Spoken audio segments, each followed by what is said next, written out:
Welcome to Three Questions With, a public affairs program elevating the voices and visibility of matters most important to the Hispanic Latino community by speaking with community and industry thought leaders on the social determinants of health and democracy. I'm Hugo, publisher of LNN, and your host. November 11 is Veterans Day, honoring the military veterans of the United States Armed Forces. There are nearly 1.5 million Latino veterans. That's about 8% of the veteran population. By 2045, that figure is projected to reach 12%, according to the Department of Veterans Affairs. Hispanic Latino veterans report experiencing more challenges with access to care, person-centered care, and care coordination when compared with non-Hispanic white veterans.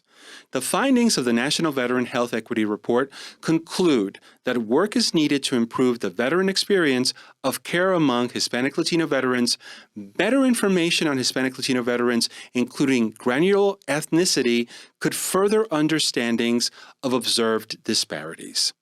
Minority Veterans Program coordinators work to increase awareness of issues pertaining to minority veterans, including developing long-term strategies to encourage eligible minority veterans to participate in VA benefit programs. Debbie Rafael Shanley is the Minority Veteran Program Coordinator at Jesse Brown VA Medical Center, and she is our guest today.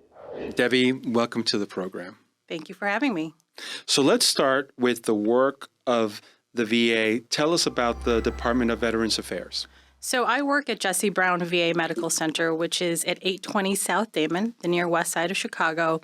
It falls under the Department of Veteran Affairs, which is an umbrella of three entities: the Veterans Health Administration, the Veterans Benefit Administration, and the National Cemeteries. So there are about 172 hospitals and about 1,138 what they call community-based outpatient clinics. We serve 9 million veterans, and our job is to make sure we're having high-quality, equitable access for all veterans. Our Jesse Brown VA, like I said, is located at 820 South Damon, and we have one of the largest social service programmings in the nation. We have everything from Women Veteran Program, LGBTQ programming, caregiver support, and suicide prevention.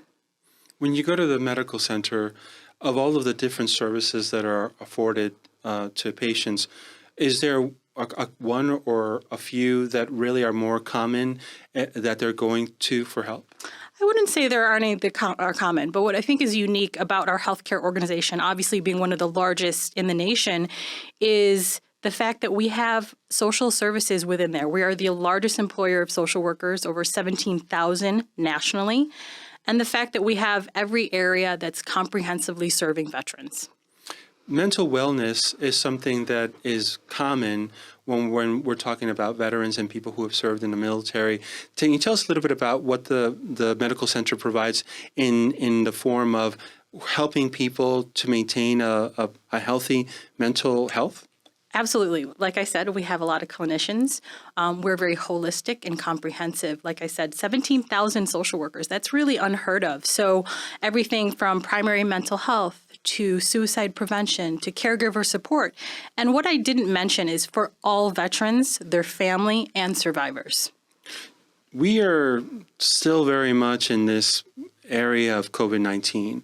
Even though President Biden announced earlier this year it's no longer an emergency, a lot of veterans and the populace, especially when we're talking about marginalized communities, are still very much knee-deep in the emergency. During the height of COVID, was there anything in particularly that the veterans were coming to the medical center in assistance with, or perhaps something that kind of worked hand in hand with what we were seeing with other populations during the height of the pandemic? So we have a lot of resources for veterans, and the veterans were still coming in to make sure they were getting their checkups, to make sure they were getting their vaccines, as well as getting social service help. Yeah. Let's move a little bit to the second topic and talk about specifically the work that you're leading at the Center for Minority Veterans Work to ensure veterans receive equal services regardless of race, origin, religion, or gender. as a minority veteran program coordinator, tell us about that job and talk to us about the department that you work in. So a little bit about my role. It started off as a collateral role at Jesse Brown VA. Our VA supported a full-time position. So in 2022, it became a full-time position. First and foremost, I'm a clinical social worker. So I am astute to the areas of psychological safety, historical trauma, and systemic racism, making sure that we're understanding these things in the community to make sure we engage our minority veterans. There was a study that was conducted in regards to the time that veterans, specifically Latino and I believe Black veterans, were having in regards to getting the help. And as you know, getting time is of the essence. And it found that in some of the barriers, especially in the Latino community, that were being faced were language barriers. Can you talk to us a little bit about barriers, not just with the Latino community, but other marginalized communities, and the work that you and your office are doing in improving it? So I can use also Native Americans. The DoD put out a stat in 2015 that Native Americans were one of the largest minority groups to serve in the military per population size. Now we need to look at that last sentence, per population size. However, they were the least likely to engage in the healthcare system. So what's that all about, right? So we're thinking historical trauma, a lot of issues related to boarding school and overall distrust for federal government. So a lot of my work prior to becoming full-time was really making sure that I was going into these communities and talking to them about the benefits that they could receive by engaging into the healthcare system. So making sure that you're visible, making sure that you are outreaching to the community, making sure that you're providing education. Those were the most important things in my duty working with the Native Americans. Now, I've kind of shifted my focus since I've been a full-time minority veteran program coordinator and working in the Pilsen and Little Village area.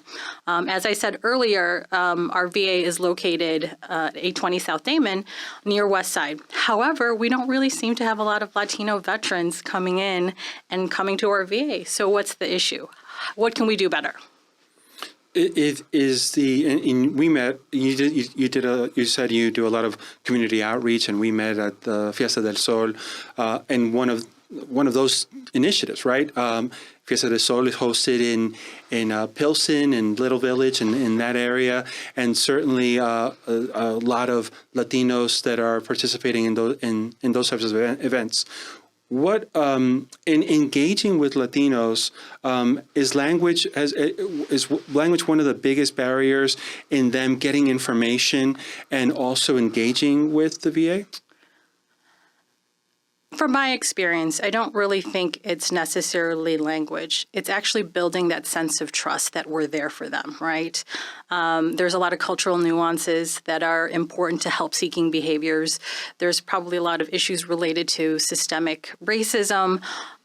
So making sure that we're addressing those issues in the organization to make it feel more culturally inclusive, I think, is something that's really important and something that I've been working on through my outreach efforts, as well as making sure that we are working with our clinicians inside the hospital to have them understand what the cultural nuances are of the community. For example, this past Hispanic Heritage Month, I hosted subject matter experts to talk about spirituality in the hospital, to make sure that our clinicians are aware of the role of spirituality in the Latino community as it relates to healthcare outcomes, as it relates to help-seeking behaviors.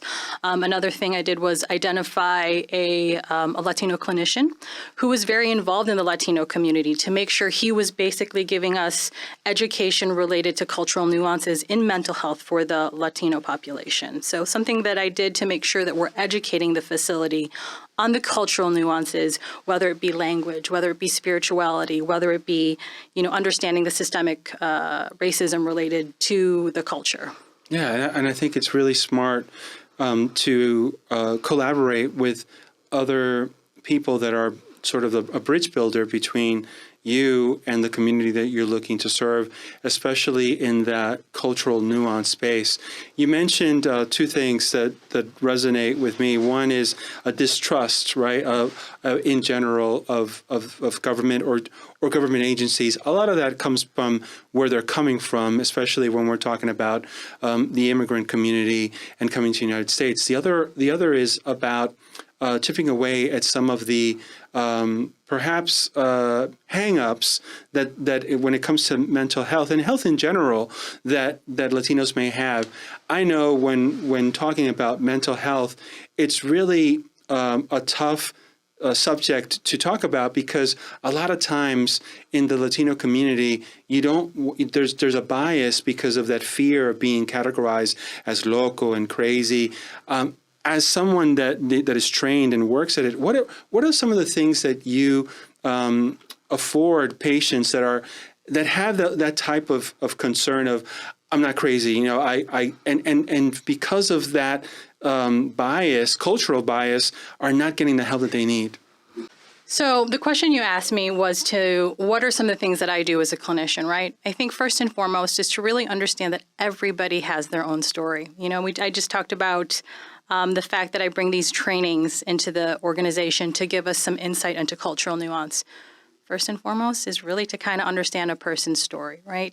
And help them destigmatize seeking help related to mental health. So knowing that everybody has a story, that everybody has a family, everybody has a background, first and foremost. Yeah, and I think that's the best advice. Listening and reaffirming people's lived experiences and the reality are so important in building that trust and building relationships and helping them also from building those relationships, being able to manage their health better, including their mental health. We're talking to Debbie Rafael Shanley, Minority Veteran Program Coordinator at the Jesse Brown VA Medical Center. When we come back, we're going to learn about Debbie growing up in Illinois and her influences, including her father, with the work that she leads today.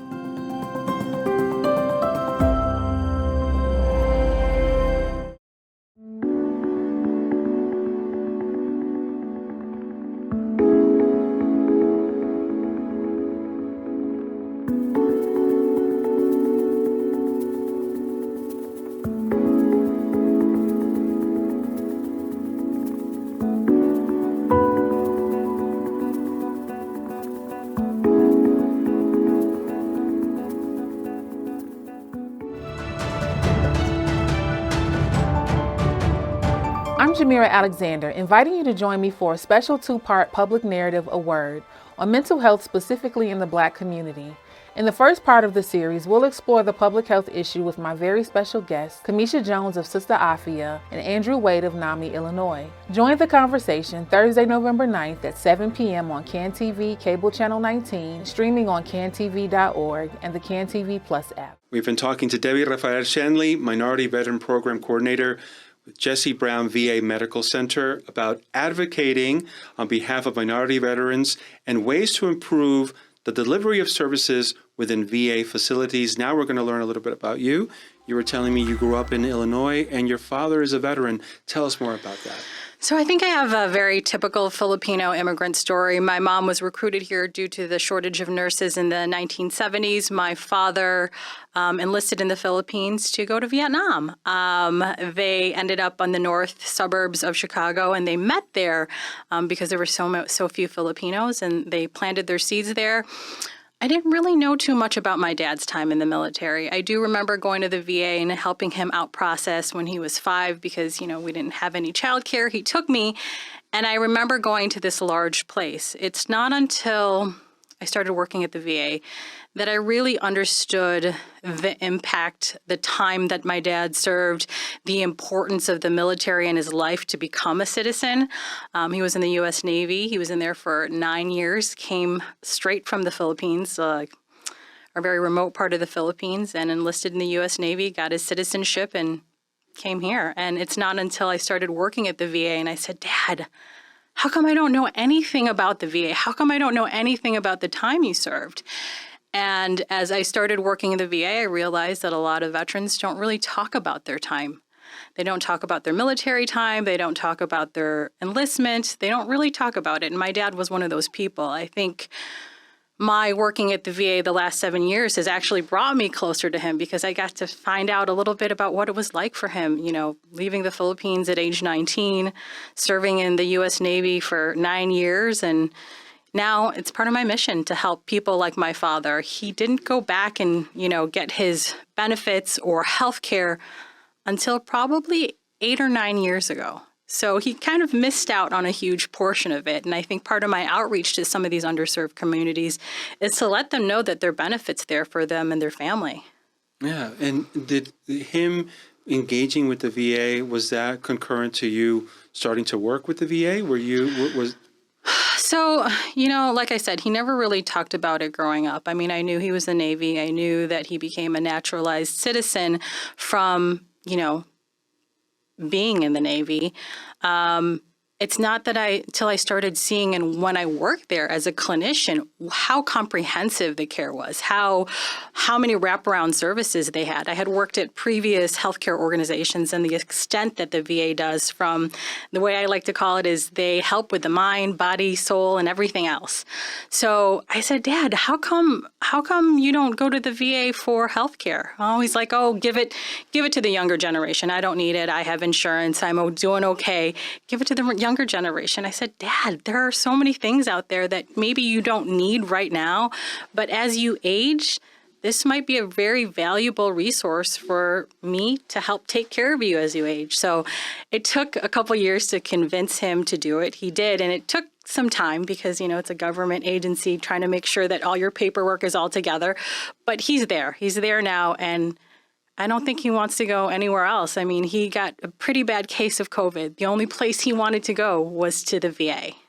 So it's great that it took time, but that he sees the resources and has developed the trust that you talked about, mentioned earlier.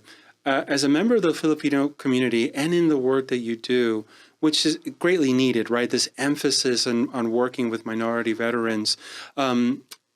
What's next in regards to what is your department doing really well, and in planning and looking ahead, where are there rooms for improvement, if not new initiatives to build on the work that you've already done? So I'm really excited. Like I said, our VA, our social work department really made sure that somebody's in this role full time. How do you build trust in communities if you're not a full time, in my sake, a social worker? So I think, the work that needs to be done is to make sure that we are embedding ourselves in these communities, number one.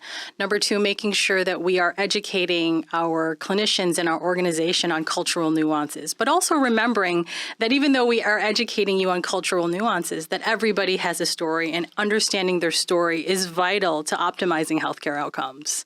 So I think, as far as the work that I'm doing, I think, this first year has been really making sure that I'm creating visibility, making sure that I'm out there in the community, and making sure that I'm educating the organization, the VHA as a whole.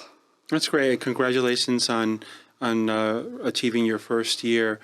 Are there any other best practices, lessons learned from your counterparts in VAs across the country that you're looking to draw from and say, hey, this is a good idea, let's implement it? Can you tell me a little bit more about that?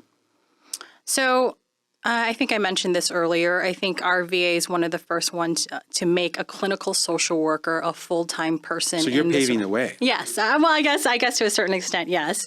So what I've learned, though, is I think the most valuable lesson in the first few years of creating this role and optimizing the role is making sure that the community knows that you're there as a resource.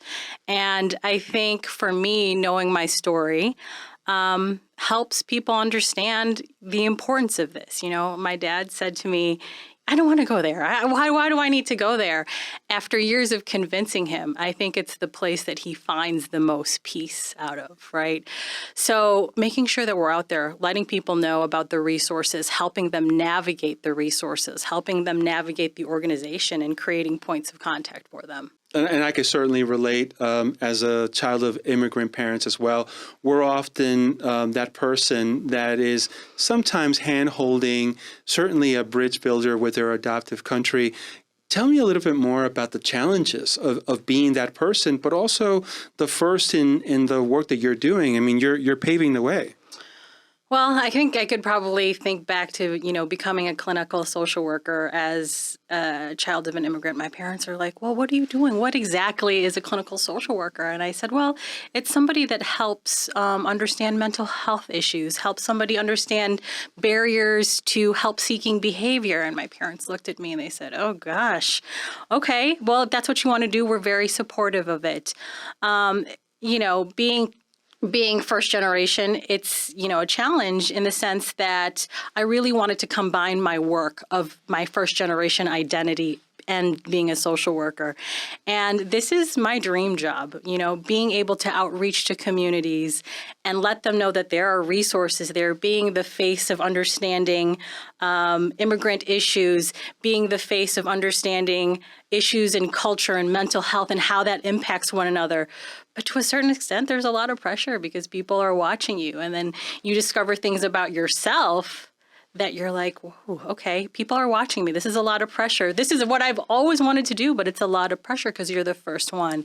But in the back of my mind, what I always think about is, the sacrifices my parents made. And I think about that constantly. What it was probably like for them to come here, my dad being in the military, having a really thick accent. What was that like? I think about that all the time. And I think as he gets older, it's something that I really want to sit down and talk to him about, is kind of dive deep and figure out what really was your time like? How was it coming here on an airplane for the very first time from a very small town in rural Philippines? Oh, absolutely. I think we certainly sit on the shoulders of our parents that afford us to reach higher and see further than we ever could on our own 2 feet. And absolutely, a lot of what your father probably went through, my parents not knowing the language, and some of the discrimination that has certainly, to a certain degree, shaped the work that I'm doing, the work that you're doing. You mentioned something that I want to unpack a little bit. You said what you learned about yourself in the work that you're doing as a child of immigrants. Tell me a little bit more about that. What have you learned about yourself? That you have to be able to show a little bit of your insecurities, right? I can reflect on a story about my dad. He would always encourage us to public speak. And I never really understood what it was about, especially in church. He would stand in the back of the church and, give me hand signals if I was going too fast, or he'd look at me to slow down. And I didn't really understand that impact of that until I, became a social worker. He was seeing his daughter command a room. And, part of what that question you asked me is like being able to really understand the vulnerabilities you had. Like, this is who I am. This is, part of my upbringing. And understanding those vulnerabilities really comes up in this type of work. That is wonderful. I agree with you. Understanding your vulnerability and even sharing that's one of the things that you learned are so important because while you're the first in the work that you're doing, and to a certain degree, myself included, admitting that we're kind of learning as we go along is something that you're not alone. I'm not alone. I'm sure a lot of the viewers that are watching can relate to those challenges and opportunities. But I think you're doing a wonderful job. And thanks again for spending this time with us. Thank you.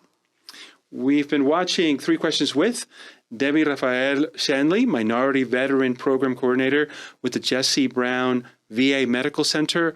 When we come back, La Última Palabra on recognizing Latinos' long history in service to our country. And now, La Última Palabra, the last word on recognizing service of Latino veterans and the critical role they have played in U.S. military history. Latinos have fought in every major military encounter in American history, from the Revolutionary War to the recent conflicts in the Middle East. According to the Department of Defense, Latinos make up 17% of active duty service members. The Marine Corps has the biggest at 23%.